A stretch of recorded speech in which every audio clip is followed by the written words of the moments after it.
Many of you may know that Jason is the editor of the Capital Weather Gang blog for the Washington Post. But not everybody in the room knows that Jason is also an AOS alum. He graduated here in 2000 with his master's degree. He was studying rapid onset of autumn circulation, right? Yeah. You know, it's 20 years downstream almost, and that's kind of the stuff that I'm interested in myself, and I wasn't at the time. It's so interesting that that's coming back. And Jason did that with David Hope, and he graduated in the year 2000. He's a native of the DC area. He grew up in Falls Church, Virginia, and he's been involved in weather and science communication since high school, when he interned with Bob Ryan, the famous Bob Ryan from WRC, the NBC affiliate in Washington. Before Ryan went to Washington, I don't know if you knew this, he was in Boston. He was one of the guys on TV that I was watching as a kid. Yeah. And I actually remember using a cassette recorder to tape one of his forecasts, hoping it would be right. Somehow, doing that would ensure that it was correct. We did end up getting a big storm that day. I remember it was just before Christmas, 1974, I think. So when Jason graduated from Wisconsin, he went to work at the Environmental Protection Agency, when there really was such a thing as an Environmental Protection Agency. And he worked in their climate change division for 10 years. In fact, Jason launched and oversaw the now famous EPA website, which is, of course, on climate, which has been eroded almost to nothing in the past 16 months. But in early 2004, Jason established CapitalWeather.com, the internet's first professional weather blog. So that's now almost 15 years ago. He was the only contributor to that for almost 5 years. But by 2009, almost a dozen, or actually more than a dozen people were contributing. The Washington Post got alerted to this and absorbed the blog in 2008. And Jason's been part of what then was recast as the Capital Weather Gang since then. And he currently serves as leader of the blog and the weather editor and chief meteorologist for the Washington Post, which is great. And for his work at EPA in 2010, Jason was named Climate Change Communicator of the Year by George Mason University's Center for Climate Change Communication. And he shared that honor with the BBC World Service Trust. He's also been chairman of the DC chapter of the AMS, among other service occupations. So Jason's been very busy since he left us in 2000. And today he's going to tell us about some of his experiences in communicating weather and climate information using digital media. So thank you so much for coming, Jason. It's a great pleasure to have you. Thanks so much. All right, yeah, it's amazing. To think the last time I was presenting in this room was probably in the fall of 1999 doing a Friday afternoon weather watch. Here I am almost 20 years later, back from Washington, D.C., and you know, the day I left on Friday, it was 86 degrees in Washington, D.C. I apologize I wasn't able to bring any of that with me. Unfortunately, I think the cold weather, which originated here, is now in Washington for when I come home. But anyways, I have to start a talk with a reference to the weather. So anyways, I'm going to be talking about a little bit about my career path and about the Capital Weather Gang. John just gave a great introduction. And then we move on to some of the lessons I've learned doing science communication for about the last 20 years, both generally and then talking about it specifically from the standpoint of weather and from the standpoint of climate change communication. We'll talk a little bit about social media at the end, because that's obviously a pivotal part of any communication on weather and climate that is done these days, and then I will wrap up. So let's talk a little bit about my career path. It all started in 1987. I was 11 years old, or maybe not even 11, I think I was still 10. And we had back-to-back major snowstorms in the DC area, double-digit accumulations. We were out of school for 7 straight days. It was pretty unbelievable. And I got hooked on snowstorms as a result of those 2 back-to-back events. And my interest in snow then evolved into interest in thunderstorms and hurricanes and all types of extreme weather, and eventually climate change, as I'll talk to you about on the next slide. So I did my undergraduate degree at the University of Virginia. I got my feet wet a little bit in journalism at the time. I was working as an editor for the Cavalier Daily, which is the student daily newspaper. So I was actually quite involved with that. And I also was exposed to a gentleman by the name of Patrick Michaels, who's a well-known climate change contrarian, and he taught a seminar called The Science and Politics of the Greenhouse Effect, which I took the first semester of my first year at UVA, and it was a fascinating seminar. He presented what he called both sides of the climate change debate, the popular vision, and then an alternative vision, which was more along the lines of his point of view. And that seminar really got me interested in the science and policy angles of climate change. So I began at that time develop a dual focus, and my initial roots were as a weather geek, but I also became more broadly interested in the climate change discussion. And at the same time, this was early to mid-1990s, we had the explosion of free weather information online and weather models, and that only fed into my weather enthusiasm and my weather geekness. So that's what happened at UVA. One of the things about my program at UVA, I was an environmental science major there, and I did a concentration in atmospheric science. But what they didn't have at UVA, which I really wanted, was your traditional synoptic meteorology classes. And so I really wanted to get that, which was one of the reasons University of Wisconsin was attractive to me as a graduate program, because I could get the dynamics and synoptics. I got a lot of applied climatology as an undergrad. I got a lot of multidisciplinary education as an undergrad, but I needed to focus a little bit more. So that brought me here in 1998. And I was, of course, further fascinated by climate change by taking David Hoden, who is my advisor, his some graduate seminar on climate change, which exposed me to a broader perspective than maybe I got from Pat Michaels. And then I have to say, I took AOS 452, which is and I took 453, which is the undergraduate synoptic and mesoscale sequence. And probably the best, I'm not just kissing up to the man who just presented to me, but probably the best class I had as either an undergraduate or as a graduate, whether it was humanities or science, was AOS 452. Just an incredible class, and really sort of, for me, cemented my interest in weather systems. Not that I needed it, but it was just an outstanding class. At the same time, I did an internship at the NBC affiliate here in the Madison area, and which, again, furthered my interest in weather communications. So I got my master's degree done, I finished my thesis, and was sort of at a crossroads because I had these competing dual interests. So I go into TV weather or operational meteorology, or like climate change work, government consulting, research lab, what do I do? And I had a few options, but I got this offer to work at the EPA on climate change science and communication. Having been born and raised in DC and having my network of family and friends there was a big draw. So I did come back to DC and I took this job at EPA. Interestingly, I accepted the job at EPA in the fall of 2000, right before the election. And the conventional wisdom was that Gore was going to win, and Gore would have been very good for the climate change issue to be working at EPA.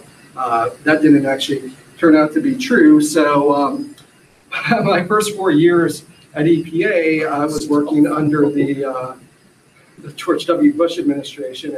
And Bush wasn't as bad as Trump was for climate change, but let's just say it wasn't a priority in his administration. And so we were kind of operating in a stealth mode. We were doing analysis, but we weren't able to really go out with a lot of the work we were doing. So we did what we called in-reach. I would brief officials on the latest science, and I would track the science, and we would talk to each other a lot inside EPA, but there wasn't a lot of communication to the outside world happening.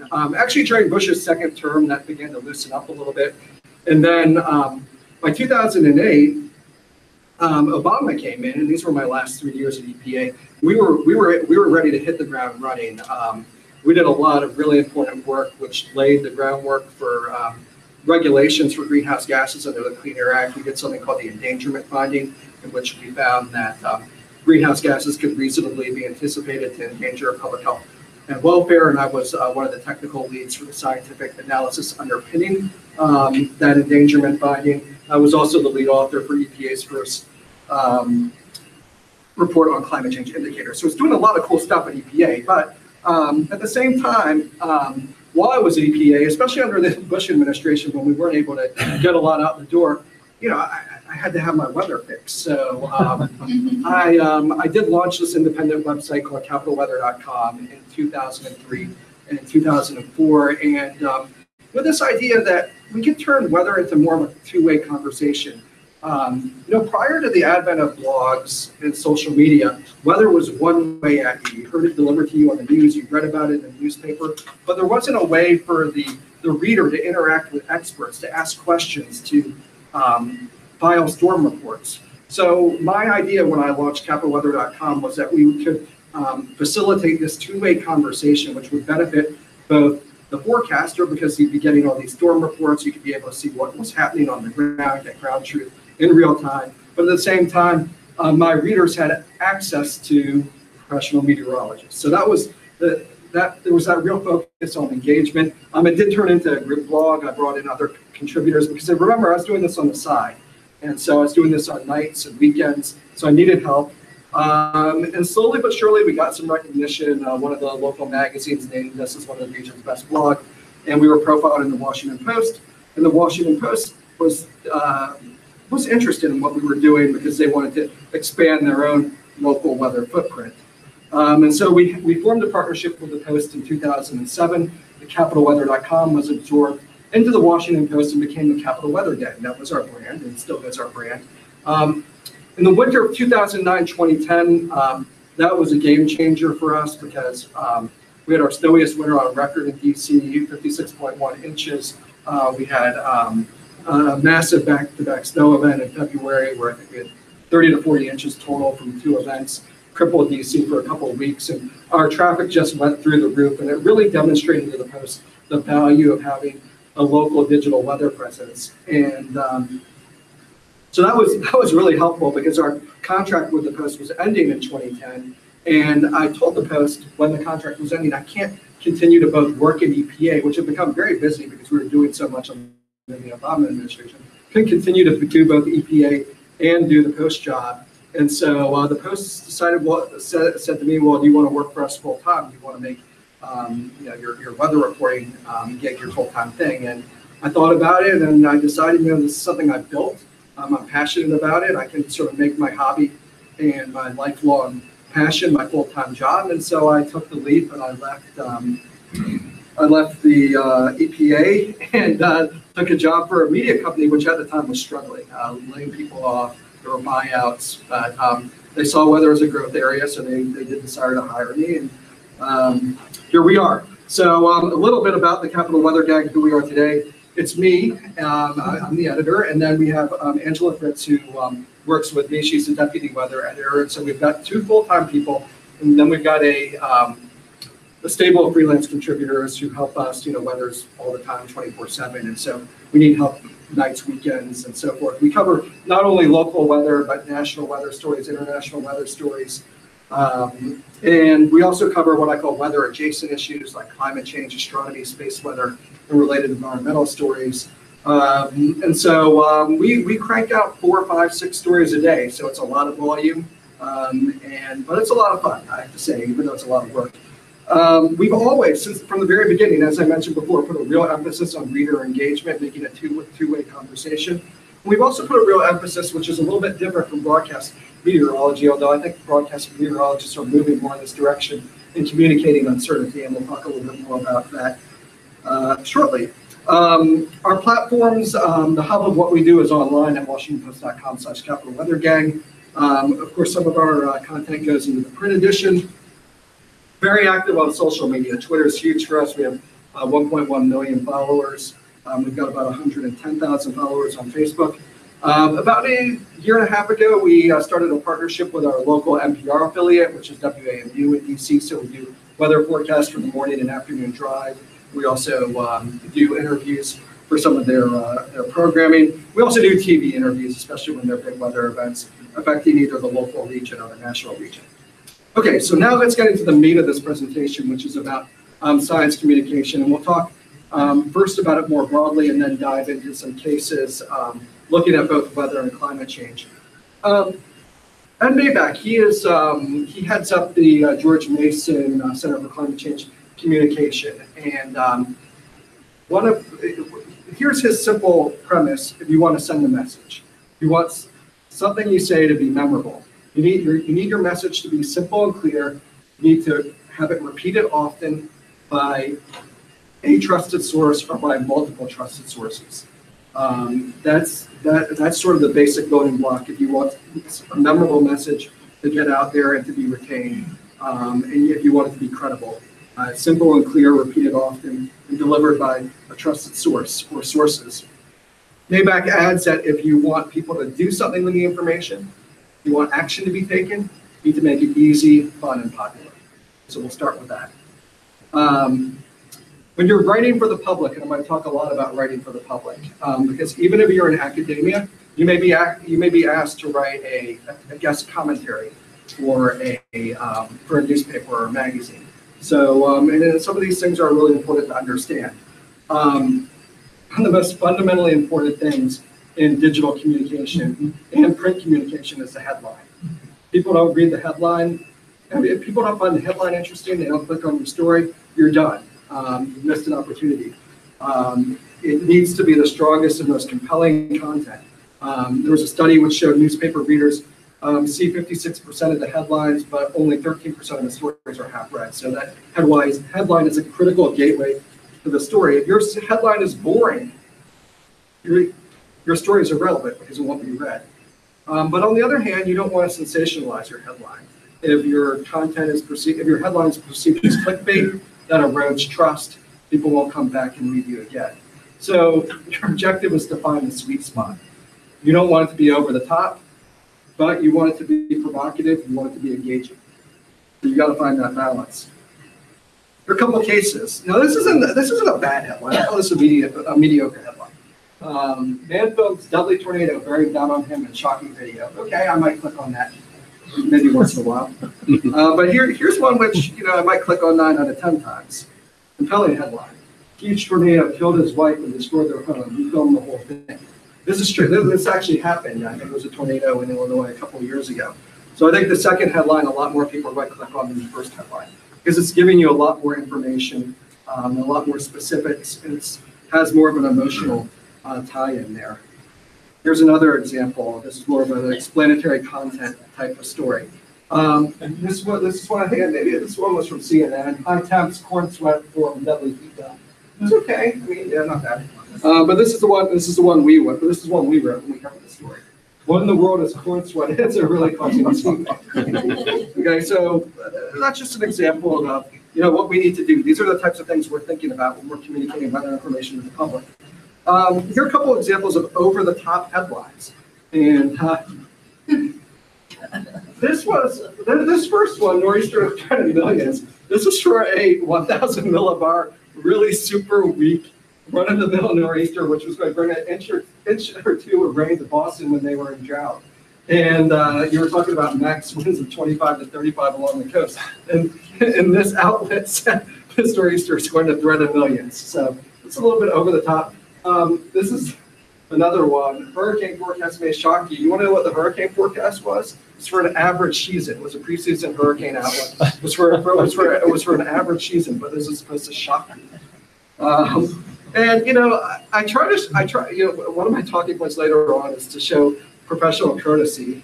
But I called this outlet out, and I wrote a commentary. Now more than ever, Weather.com is out of control. So. Weather.com a few years ago, they were doing a lot of really clickbaity stuff. They've moved away from that, to their credit. Maybe it's because I called them out, I don't know. But it wasn't just me calling them out. They were catching a lot of heat for these headlines on social media. But so you want to be careful about this sort of thing. If you do this, your audience does lose trust, and ultimately trust is all you have. Let's talk a little bit about structuring a story, because it's very different the way we write versus how you write an academic paper, whether you're writing a term paper for AOS Work 52 on a case study, or you're submitting something to peer-reviewed literature. We kind of do things the opposite when we write for the public. So whereas you, as a scientist, you start off with background, supporting details, results, and conclusions.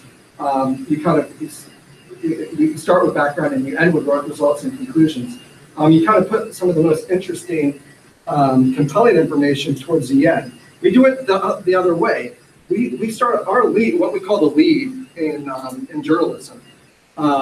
It's the most important information. It's the thing you want people to know the most, is in those first 1 or 2 paragraphs: the who, what, why, when, and how.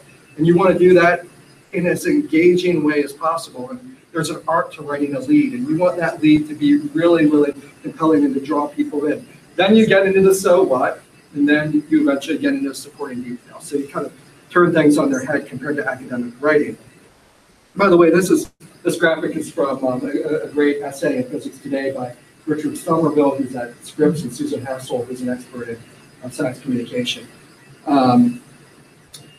So let's talk a little bit about how we structure stories when we're writing for the public. And of course, we start off with the lead, as we mentioned before.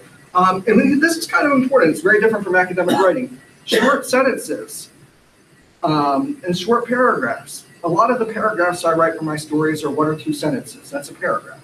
You want people to be able to scan when they read. A really long paragraph, which goes on and on and on, it's going to deter people from reading. You want to make it as easy as possible for people to get through your story. You want to define technical terms. You want to limit acronyms. But better, don't include any acronyms at all. Acronyms are a turnoff for people. You want to break down, but you want to try not to dumb down complex thoughts. You can use metaphors to do that. And if you're a scientist who's writing for the public, you don't want to be tone deaf. The public might not be interested in the same things you are, and you only kind of learn this by practicing and seeing how people receive your stories. And over time, you sort of gain an appreciation for what's interesting to other people. But you can test your writing by having somebody who's completely non-technical read it, like your mother or your kid, and they find it interesting. You're probably on the right track. But just because you're interested in the fact that the cyclone deepened 48 millibars in 24 hours, that might be a little bit too technical for other people. So even though you find it fascinating, I find it fascinating. And at Weather Gang, we do geek out. I don't want to say we don't, but even having said that, you want to make sure that you're thinking about what's going to be of interest to your audience, not to you when you write for the public. Repeat to compete. Again, that gets back to Ed Mabeck's, you take a simple message, you repeat it often. You want people to remember it. And in a story, you might say something one way at the beginning, and then you want to reinforce that throughout the story to drive it home. Words matter. This is also from the Somerville and Hassel paper in Physics Today. What a scientific term means something, may mean something entirely different to the public than it means to you. Like to an aerosol, whereas you appreciate it's a highly atmospheric particle. If you use aerosol in the story for the public, they might think it's a spray can. And there are a whole host of other examples here. I hear scientists all the time talking about anomalies. Well, I don't think most of the public know what an anomaly is. You can use difference from normal, departure from normal, or change from the long-term average. It's another way of saying it. So you want to think about saying things in simpler terms that the public appreciates. And those are just some examples from that paper in Physics Today. By the same token, the same words can mean different things to different people, especially when you're talking about probabilities. And so, for example, likely can mean the probability of likely. I should back up for a second. This data presented here was from a report put out by the CIA in the 1980s, which basically surveyed military authors as to what they thought these terms of probability meant quantitatively. And so they basically polled them, what percent is likely mean to you? And so there's a huge spectrum for likely, all the way from 50% up to 90%. That's what. So if you're saying thunderstorms are likely, in all likelihood, your audience is going to interpret that in a lot of different ways. So one of the things I try to do when I use terms like likely, probable, chance of, I try to include not only the word, but I also will include a percentage. You want to try to do both if you can, especially when you're doing weather communication. The same holds true when you're communicating climate science results and so forth. And the Intergovernmental Panel of Climate Change has actually developed a code, so they're very specific about what they mean when they say things are likely or possible and so forth. So putting it all together from a sort of a big picture communication standpoint, William Clark, he's a professor at the Kennedy School of Governments, and he studied scientific assessments. And he said the three qualities of a successful scientific assessment are, number one, that They're credible, that is, the information can be trusted. They're legitimate, that means they're inclusive and fair to the whole range of perspectives on a given issue, and that they're salient, they're relevant to decision making. I would say the same holds true for writing for the public, but what you want to add on top of that is good storytelling. Now, good storytelling is a little bit of an art. Some people are born as natural, really gifted storytellers, and they can do it. Other people have to work at it. My background is, I got a master's degree from here. I wasn't a journalist. And so I've had to work at my storytelling skills over time. So you've got, practice makes perfect. You know, unless you're born with the gift of being an excellent storytelling, you've really got to work from that. You've got to learn from other strong communicators around you. And a final quality I would say to good science writing in general is be humble, admit your mistakes, and learn from them. Okay, so now we're going to talk about climate change communication. And I did that at EPA for a while, and I still do that as part of the Capital Weather Gang. I mentioned, you know, fundamentally we cover weather, but you can't talk about weather now and not talk about climate change. And I probably end up writing about climate change on average at least once a week, because you're talking about extreme weather events and you want to provide a climate change context for them. Also sometimes write stories about new scientific papers about climate change and what their implications are in terms of weather and extreme weather. So I'll start off with this point. I think climate change, since climate change is affecting the weather, forecasters have a responsibility to talk about it. Because we see the statistics, our weather statistics changing in certain directions as greenhouse gas concentrations go in the atmosphere. If you're not including that climate context, I think it's, as a weather communicator, you're being irresponsible. And that's just my point of view on this. Fortunately, I think we're seeing more meteorologists and weather communicators connecting the dots and making those linkages, because I think you have to journalistically. And this is critical, the next point, which is knowing your audiences. If you're talking to a skeptical audience, and you should, if you're going to give a talk on climate change, you should find out, you should ask the person who's inviting you to give the talk, okay, who's in the audience? You know, do you know anything about them? What are their points of view on this issue? But if you're talking to a skeptical audience, you want to avoid certain catchphrases like the science is settled and 97% of scientists agree, because appealing to authority doesn't work with that set of people. But if you're, on the other hand, if you're talking to people, a sympathetic audience, communicating the fact that there is, in fact, a very strong scientific consensus, that's really important to point out. Again, you have to understand that. And this graphic here is from George Mason University Centers for Climate Change Communication. It's this concept of 6 Americas, and there's a whole spectrum of points of view on climate change, from dismissive to alarm. So you want to talk about the issue from a scientific standpoint differently to these audiences, the disengaged, the doubtful, the dismissive, than you want to talk to the cautious, the concerned, and the alarmed. I find that when you're talking to the doubtful and dismissive, you want to focus on empirical data, what we've observed, indicators of climate change, things that have been measured. Whereas when you're talking to people more along concerned and alarmed, you can talk more about projections and the benefits of reducing greenhouse gases in terms of the impacts you might avoid, and in terms of the how we can eliminate some of the most severe consequences by taking action. So you want to think about this when you're talking to different audiences about climate change. You also want to think about what sources to trust as a climate change communicator. And this graphic here is also from George Mason, as well, in partnership with the Society of Environmental Journalists.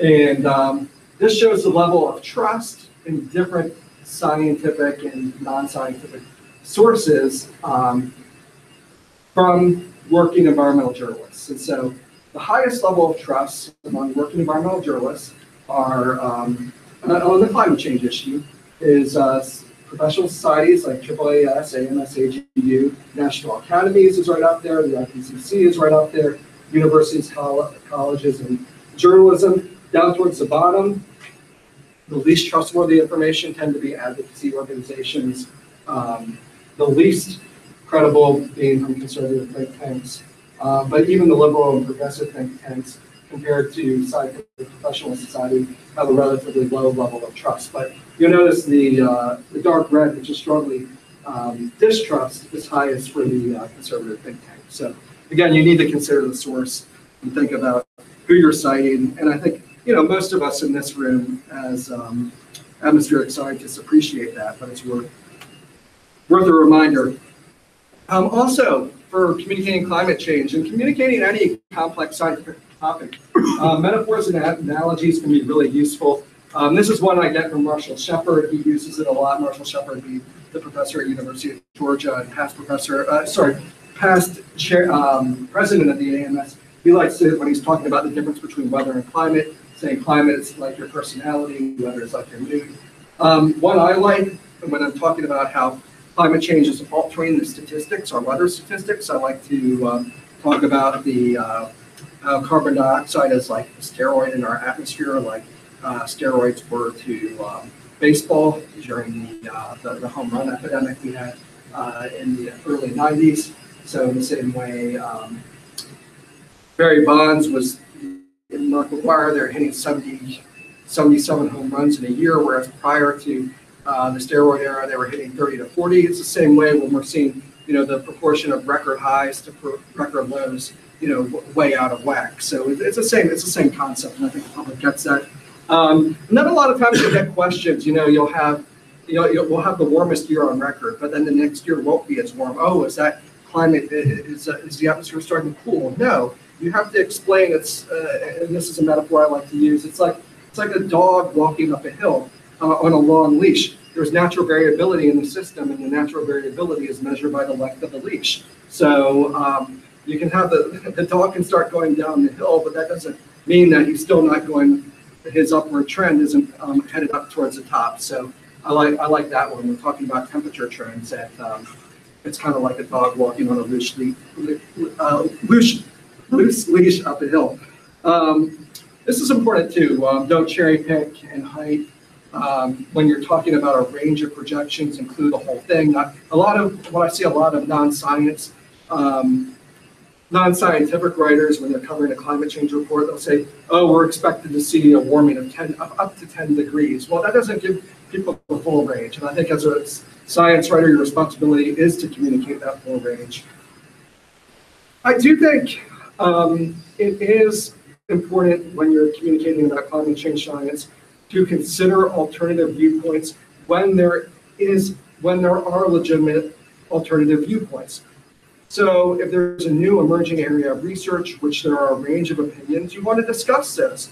But there are certain things which are very well understood, for which there is no debate, but yet you'll see some news organizations just trying to find an alternative point of view from someone who's not knowledgeable for the sake of it. Or they're just trying to they'll find someone who maybe has a degree in climate science, but they haven't published papers in decades, but they're a contrarian. So just for the heck of it, they'll include that viewpoint. Well, I don't think that's responsible journalism. You include dissenting viewpoints when there's a legitimate debate, but when there's not a legitimate debate, you don't have to include another point of view.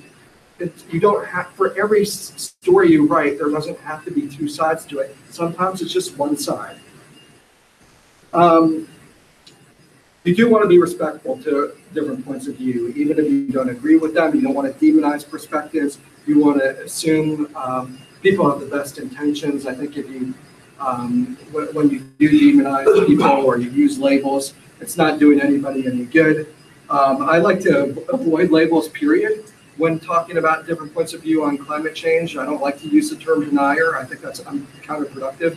I don't like to use the word warmist or alarmist or anything to talk about people who are more concerned about climate change.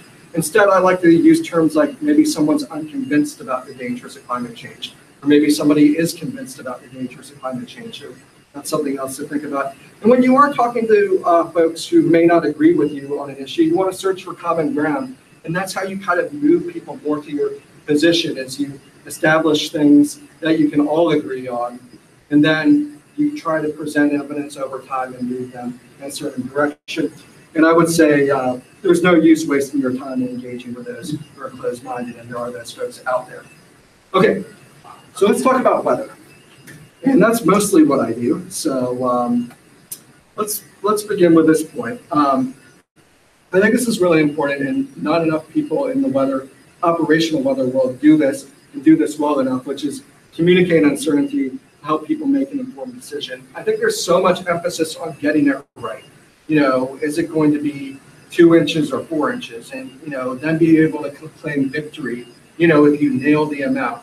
But in my view, even if a forecast is perfectly right, if people don't make a good decision based on the forecast information which is provided, the forecast doesn't have value. So that's why I think communicating uncertainty is so important. Of course you want to get it right, but at the same time, you want to prepare people for the full range of possibilities so they're not caught off guard in case the forecast is wrong. And there are certain situations which are more predictable than others. What I like to do in those situations which aren't as predictable is I like to present a range of scenarios and assign a percentage to those scenarios.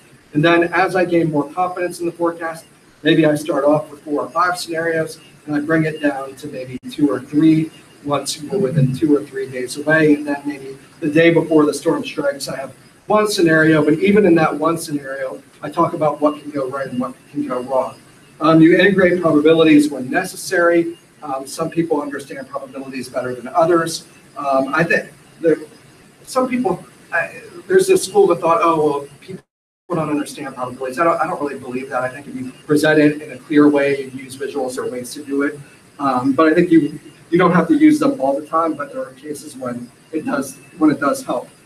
Obviously, and this goes back to giving weather watches here at, back on Friday afternoons.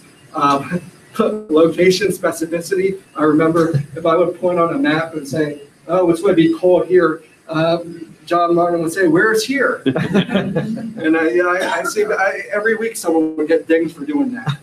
And so that was drilled into my head early on. But, whenever I'm talking about what's going to happen somewhere, I try to be as specific as I can with the place. And timing is really important too, especially with snow events. People want to understand exactly when conditions are going to go downhill and so forth. Compelling graphics are key. And when I say compelling graphics, you don't want to put out a graphic which is going to create a lot of work for your consumer to understand. You want to make it easy for them to look at it quickly and immediately and not spend more than maybe 20 or 30 seconds on it and understand what that visual is showing. There are way too many overly busy graphics which are put out there, which confuse people and turn people off. So simple and again, a clear message which can stand alone. That's really important. And accountability. We'll talk about accountability more in a minute and learning from mistakes. So we're going to get there. Just an example of what we do with all of our forecasts on Capital Weather Gang is we include a confidence index for every forecast period from low to high, and we have a key for what that means so people understand just how confident we are in the forecast.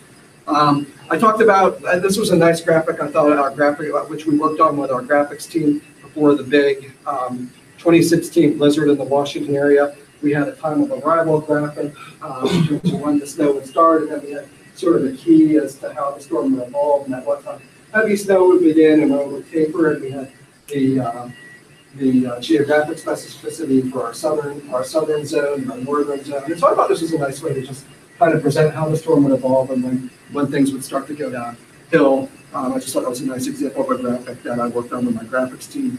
And so let's talk about accountability a little bit, because this was a really bad forecast that happened in the DC area back on March 6th in 2013.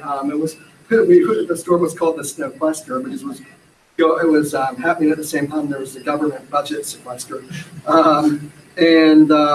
Jim Cantore was actually in DC because we were expecting this major snowstorm. And you can look at him there in front of the Capitol, the government shut down, bare ground, and it's raining. Okay, and so this was the forecast we issued. Okay, right along east of I-95, we were expecting 5 to 10 inches. This was our forecast, 7 to 14 inches in our north and west suburbs, even 2 to 6 to the east. Well, you can see how much snow fell. We got like traced to an inch right along I-95, no snow east of I-95, and then maybe 2 to 6 inches in our medium western suburbs. So these zones we did okay. So out here we did okay, but basically from central Loudoun County right there to the east, it's a terrible forecast. Okay, And this type of forecast can be devastating for consumer trust. And these were some of the gentler comments we got in our comment section after I wrote a postmortem discussion about what went wrong during that storm. Yeah, so that was a rough day. But we did learn from it. So what we did was every single snowstorm since, we put on our snow maps not only our confidence, because the confidence actually was on this previous map, but what we also now include are what we call boom and bust probabilities. The boom being what's the percent chance the snowfall may exceed our most likely range, and then our bust is what's the probability snowfall may be less than our most likely range. And actually, our readers, by and large, they get this. This is probabilistic information presented in a user-friendly way, and people appreciate this. Some people say it's a bit of a cop-out because we can never be wrong, but you know, I don't care. Like, it's about providing information so people, so you can manage people's expectations, so they know what you think is most likely, but they know what else could reasonably happen. All right. So let's talk about social media. Social media is big, whether you're communicating weather and climate. It is really helpful as a way of engendering a two-way conversation. Why does it work? It's instant, it's real time. People like to share, they like to interact, and it gives people access to experts and people who are influential. For weather, I would say it has transformed and revolutionized the way we report and engage with people. And importantly, as a news organization, it can greatly amplify the reach of our message. So here's an example. We had a big windstorm in Washington back on March 2nd this year. So the night before, there was some new information that came out which indicated the winds could actually be stronger. There was a high wind warning already. In fact, there was some new information that we could see some 70-mile-per-hour gusts the next morning. So we put out these blasts on social media, reported alert, constructive bursts of winds possible Friday a.m. But it's really important to check conditions in the morning, not venture out if it's bad. Then I followed that up with a tweet about an hour later. There were wind reports coming in from our western areas in eastern West Virginia that they were already guessing 55 to 59. I told people to charge their devices because we're expecting a mass outage event possibly. And then the next day in real time, we were reporting what was going on. Dallas did gust up to 70. I think this was that morning. And that was actually as high as it did as the June 2012 derecho, which was a very memorable event in the DC area where we had over 1 million people lose power. And our outage numbers from this windstorm were up to 400K. And so, and then I included this visual which showed that power outages ramping up over the area up to about 400 to 450,000. So that's just a way of how you can really reach people quickly with important information and graphics to help them make decisions. And other times you can have fun with it. It can be light. This seems to be often the case in DC during the summer. We're always really hot, It's and then the winter's not over. That was from a couple of years ago, but it was still kind of a fun way of engaging with people. And then you can be a little bit provocative. This was from December of this year. Anytime we have a cold event, you have the climate change. People who are unconvinced about climate change coming out of the woodwork to tell you, "Oh, where's my global warming?" And so I put out this tweet: "The U.S. to be coldest region in the world relative to normal over the next week. Please note that the rest of the world will be much warmer than normal. Does anyone try to claim pocket of cold in the U.S. debunks global warming, which they will invariably and irresponsibly do." And this was I was just retweeting this map. Which Jack Lave, who's a postdoc at UC Irvine, had put out, which showed this big cold pool over eastern North America. Look how warm compared to normal everywhere else is around the world here. So, and then lo and behold, I put out that tweet on December 28th. Look what our climate change doubter in chief put out the next day. So, anyways. Some people said that was prescient, but anyways, then you can have you can have some fun. I didn't actually write this tweet, but this was an article I wrote. I mentioned the fact that this was for the January huge coastal New England, which got dumped above the cyclone because it deepened at such an astonishing rate. I think it was 54 millibars in 24 hours or something like that. So I wrote this story, and our social media team, I thought, had a pretty ingenious. They promoted it well, and this story we had hundreds of thousands of views for this one. Now there are some concerns in the community about how weather terminology is being used in social media. And this is especially this was especially true in 2014 and 2015 when the polar vortex went mainstream, and there were a lot of stories out there which kind of were not exactly getting the science right about what the polar vortex is and what it isn't, and these were a few really bad headlines which were written by other news organizations. When we write about these weather phenomena, which sort of have cool sounding names, whether it's bombogenesis, bomb cyclone, polar vortex, we try to provide a lot of scientific context to explain what they are. But then what happens is other news organizations, they pick up on it and they totally mess it up.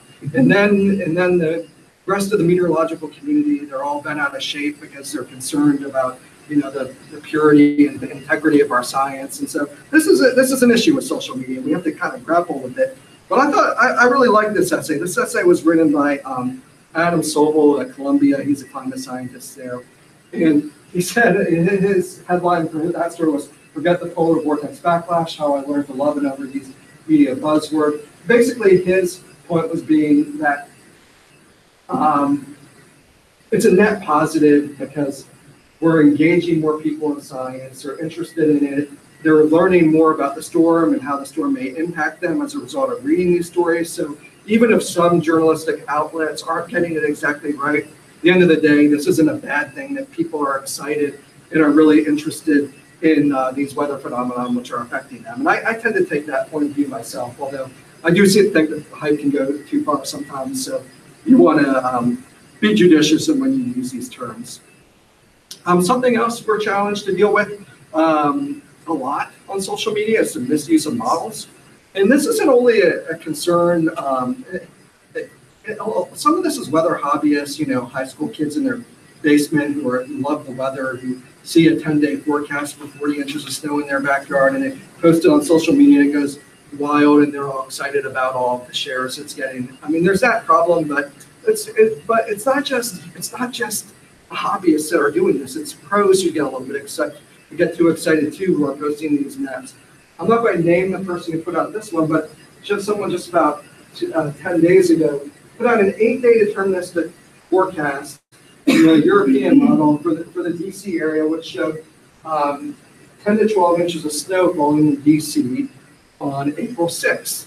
Well, the biggest snowstorm on record in April in Washington, it was 5.5 inches in 1924, which was the last year Washington won a baseball world championship when the Senators won. So it's been a long time since DC has even had 5 inches or even an inch of snow. And for somebody to put out a 9-day forecast, hyping up a 9-day deterministic forecast from one model, and that was from a professional, someone actually with a PhD in meteorology. So, and so what do we do about this? Do we confront? Do we ignore people when they sort of violate best practices? How do we engage? Do we shame them? And my point of view is I think what it's better to do is try to educate people on what the limits of weather predictability are, rather than shaming and trying to play weather police. Hurricane Center has dealt with this issue too, with people putting out deterministic forecasts for hurricane tracks well beyond the range of predictability. They put out a statement, I won't read it, but the Vortex kind of conveys what their main points are. There's no reliable science to forecast potential impacts of specific locations that would occur more than a week away. So I think as a community, we need to continue to do this outreach. Misleading information isn't getting out there. Should you be interested in social media, some tips. Find someone to get you started. Dive in, learn by doing. And this one's really important, this next tip, which is if you want to build an audience, and this has kind of been key to our success over time, you have to be responsive and you have to sustain the engagement. You can't just be there one day and take a week off. You just have to be there every day, putting out information, responding to people. If you do that, it builds trust, people start to know you, and you grow your following that way. Obviously, you want to be careful about the information you're sharing, and you only want to share information from trusted sources. There's a lot of bad information which gets out there, so you have to be careful and if possible, if something looks suspicious, you want to try to verify what it is before you share it. You will make mistakes. You do so. Admit them. Don't try to hide it, because everything put on the internet can be saved, and it'll be embarrassing if you try to delete something and think no one's going to notice. Somebody's probably noticed. So it's better just to admit the mistake. Again, time and location information when you're providing weather information. Compelling visuals are key for social. You want to engage with the community and share other voices. It's not just about you. So if it is just about you, you will quickly become known for that and might become a bit of an outcast in the social media community. It is a community, and so you want to be part of it. Exhibit professional courtesy. There will be disagreements on social media that you may have with another source. If it's starting to get heated, take it offline. Don't let it play out in public. It can get ugly, and it can start to become a pile on the people taking sides. So you want to be careful there. I think, yeah, obviously you want to demonstrate passion for your subject matter. Be creative and incorporate humor. List of types of weather topics that sell on social media. I won't read them all, but this is from Josh Morgan, and he's a hurricane chaser, and I thought this is a pretty good list. These are things that tend to resonate pretty well when you're sharing weather information. I'm going very quickly, we're almost running out of time, but I did want to talk about social media for academics, since I'm talking at a university department. Is it worth diving in? And there are benefits, especially if you're doing societally relevant research, which there's an audience for. I mean, obviously, if your area of expertise is very limited and narrow, there may not be an audience on it for social media, but in many cases, for many academics, there are benefits.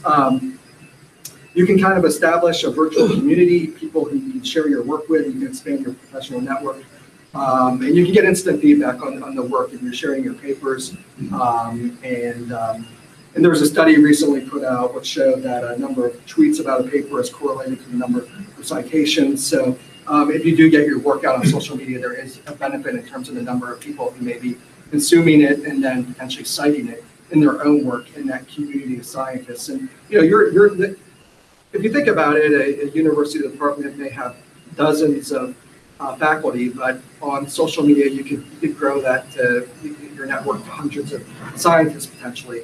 The drawbacks are the time that's involved. I mean, you got to get your research done, and so you have time to be reading Twitter and engaging with people. You have to think about that. And there's also this perception. It's a little bit strange, but there was actually a paper published in 2014 which tried to make this point that there's a danger that this form of communication is gaining too high a value, and that we're losing sight of key metrics of scientific value, such as citation indices. And it's this idea, they came up with this idea called the Kardashian Factor, because Kim Kardashian, she has 60 million Twitter followers, but she doesn't provide a lot in the way of substance. So it's this idea that if you have too many followers on social media, you can't be providing too much substance. And so this K factor or Kardashian factor is the number of Twitter followers that you have divided by the number of scientific citations. So if you have a high K factor, the idea is you need to get to work. You know, you're spending too much time on social media. But Judith Curry, she's controversial. She's at the Georgia Tech. She's an atmospheric scientist, or I think she's emeritus now, and she's controversial for viewpoints on climate change. But I thought she made some good points here. She said this K factor is designed to marginalize social media, impact the child popularity. She kind of rejects this K factor because social media is changing the world, and she says academia hasn't figured it out. And that on issues relevant to public debate, social media is rivaling published academic research and its impact. Skills required to be successful in social media include good writing and communication skills, and the ability to synthesize, integrate, and provide context. These are non-trivial skills, and they're the general traits of people that have impact. And Gavin Schmidt, who's a climate scientist at NASA, I said he's found great value in engaging on Twitter. He says it's been very useful for getting notice of his of articles in the mainstream press and elsewhere. He says the public would benefit if there were deeper bench of scientists engaging with their views and insights into how science works and how we know what we know. And so he thinks it's been well worth his time. And he's a pretty productive researcher. He publishes a lot in climate science, and he's found engaging on social media productive. So I want to leave some closing thoughts from my boss, my big boss, Marty Baron, who's the executive editor at the Washington Post. He's just talking about the fact that things are changing so quickly in the world of mass communication, public communication, digital communication. And the Post has really had to evolve. We were historically a print news organization. We are now a digital news organization. We have, just in the last couple of years, we've added about 30 or 40 video journalists to our team. We've added about 100 people to our newsroom since Jeff Bezos bought us in 2014. So we're a growing media company, but we've had to really transform how we develop information, on what platforms we're providing information, and we need to make sure that we're giving people information on the platforms on which they're consuming. So he said, and this was at a commencement address he gave, the forces at work don't care about how we prefer to do our jobs, how easily we adjust to change, how much we have to learn. They don't care about any extra workload. This transformation is going to happen no matter what, and there's only one realistic choice available. We can do what we must to adapt and ideally thrive, or not, in which case we're choosing to fail. I like to remind people what has happened in only the last decade because it's easy to forget. And I updated some of these numbers, which he included in his speech. I'm not going to read them all, but it's kind of eye-opening to see how these different information platforms have just exploded in the last decade. And so who knows what's going to happen in the next decade and at the pace things are changing at. A decade ago, we didn't even have Instagram. And now we see where it is today among many of the other information technology platforms which are out there. So he said if this pace of change unnerves you, there's no consolation, things will only get faster. I think this applies, by the way, to not only digital media, but how quickly science and technology, research and development is evolving. Things will only get faster. And for those who resist the change rather than embrace it, there will be no forbearance or forgiveness. Their destinies to be pushed aside and forgotten. That is the brutal truth.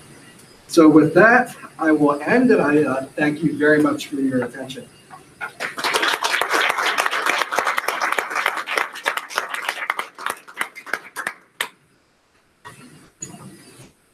Questions for Jason? I think we're all familiar with people who just are dismissive about weather forecasts. But say in like the last 10 years, what's your thought about people's trust and confidence and probabilities, especially with social media? Has it gotten better? Has it gotten worse? It's a good question, yeah. I think it depends on, like a lot of things, it depends on the audience. I think with our readership, like Capital Weather Gang readership, because we've built an audience over time and we've developed a relationship with them, they've gained a whole new understanding on the limits of weather forecasting and predictability.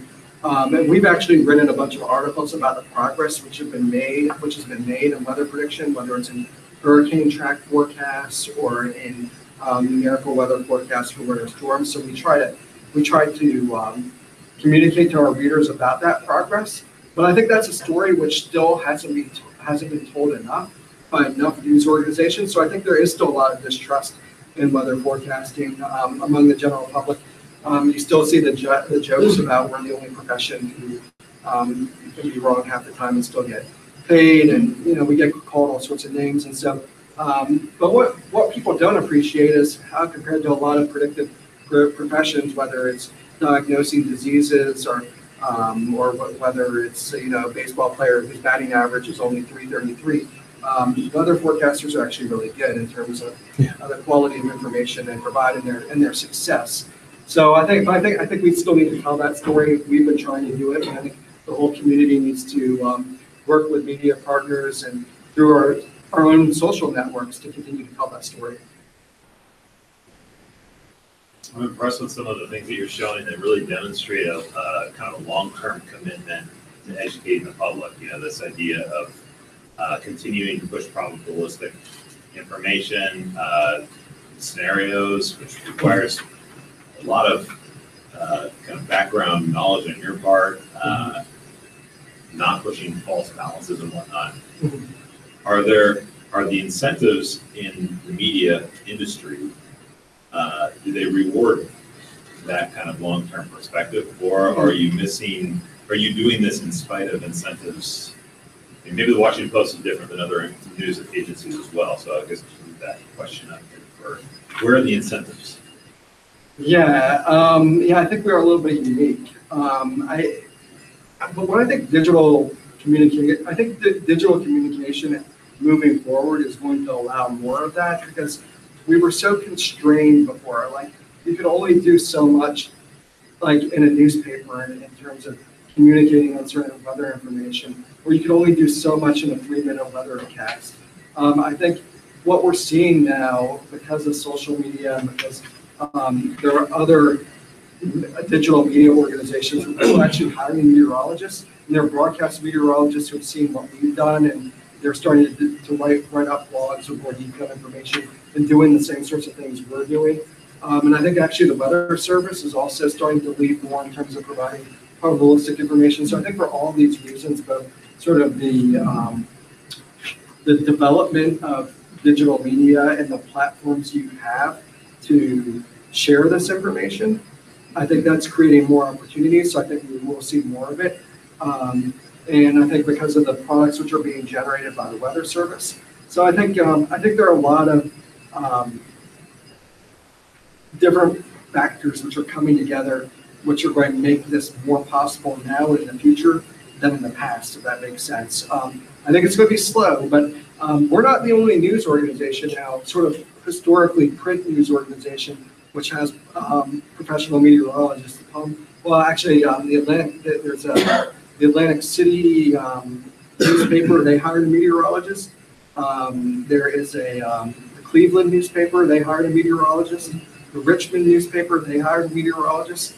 So a lot of people have seen our model, and they're not a lot, they're just a handful, but they're more than there were ever before.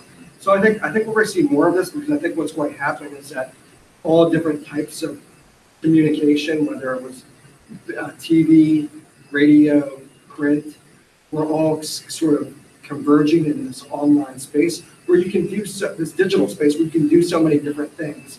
And I think that is, because of that, we're going to have a lot more platforms to do the type of communication that we've kind of been a pioneer in doing, if that makes sense.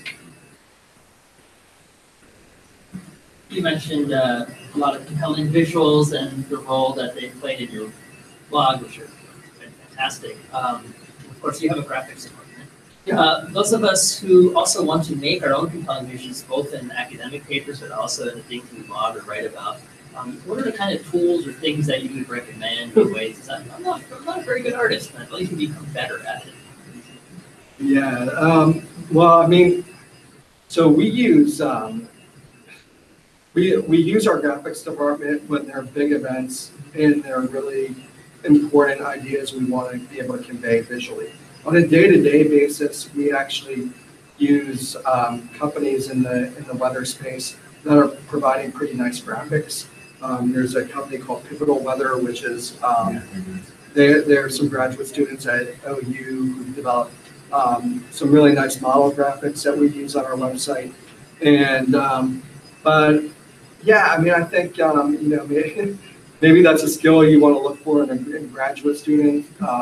Although I don't know if you want to hire someone just based on the graphical capability. They need to be able to do science, but maybe there are resources within your university here.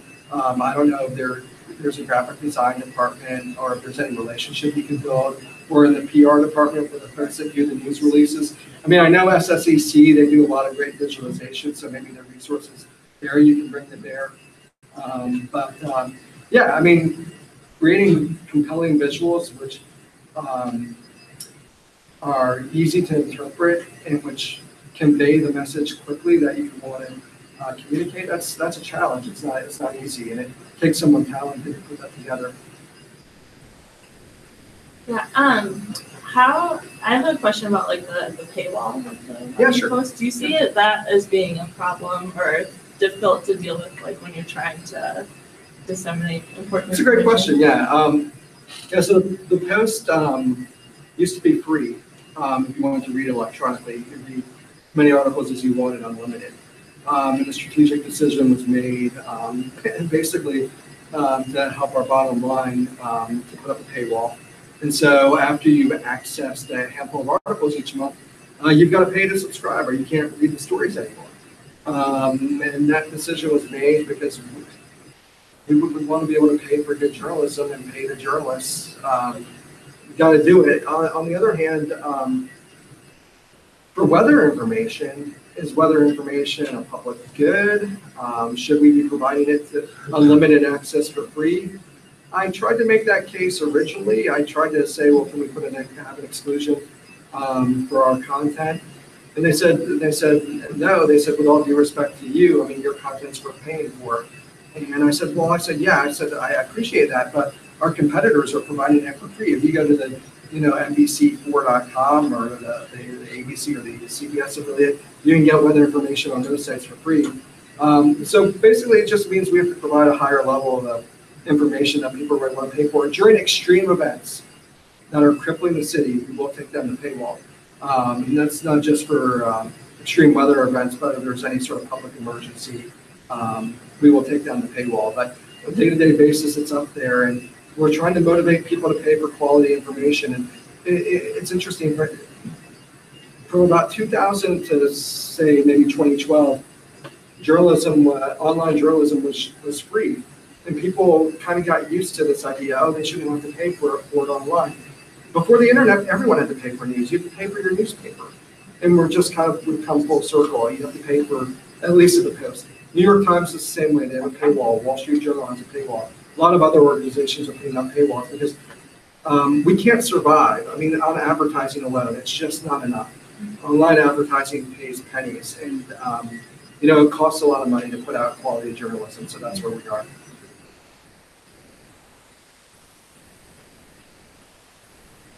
Yep. Another question. So I'm kind of curious about your thoughts on, you talked about weathers and part of the doing the blog is being able to get feedback and things like that. Yep. But of course, a lot of the comments, especially on the Washington Post comment sites, are often quite dismissive and often you're fed with trolls. And then there's this question of how much curation should there be in comments. And how do you address that? How do you? It's a great question. Yeah. So we're actually really fortunate in that. On our blog, the tenor of the discussion is usually pretty positive. We have a community of people who have been reading us for years. And so what they kind of do is they kind of self-moderate. So if people are misbehaving, they'll basically tell them off so we don't have to do it. And so people are really some people are these people they hold their own happy hours. They've really become a strong community. They write song parodies about our content. They're really into it. And so we basically have groupies who do a lot of the moderation for us. So we're unique. There are a couple other blogs on the post who are like us. Now, having said that, so that's usually the case day to day. But occasionally, one of our stories will go viral and will get picked up on Google News, or the Washington Post will have it on its front page, or we linked on Drudge Report. And then the people who are commenting, the conversation sort of goes downhill pretty fast, and that's unfortunate. The Post actually does pay a service to moderate its comments, so the ad hominem attacks or expletives and stuff like that gets filtered out. We do have people who are moderating the comments, so we're fortunate that we have the resources to do that. But even so, when you're getting on some of our stories, when they go viral, you're getting thousands of comments coming in, and so it becomes difficult.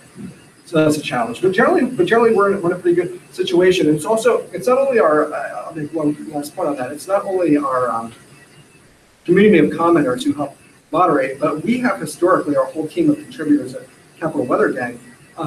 We make our presence known. We will scan the comments. They're good questions. We'll respond. And the fact that we're there, that the journalists are there taking the time, that actually shows something to the reader. And I think that also improves the quality of the discourse, that we're invested in the content and the community. And we've done that for a long time. So.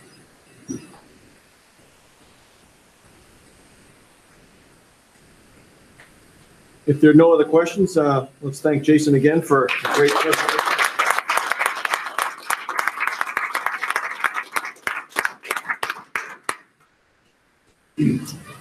How's the online?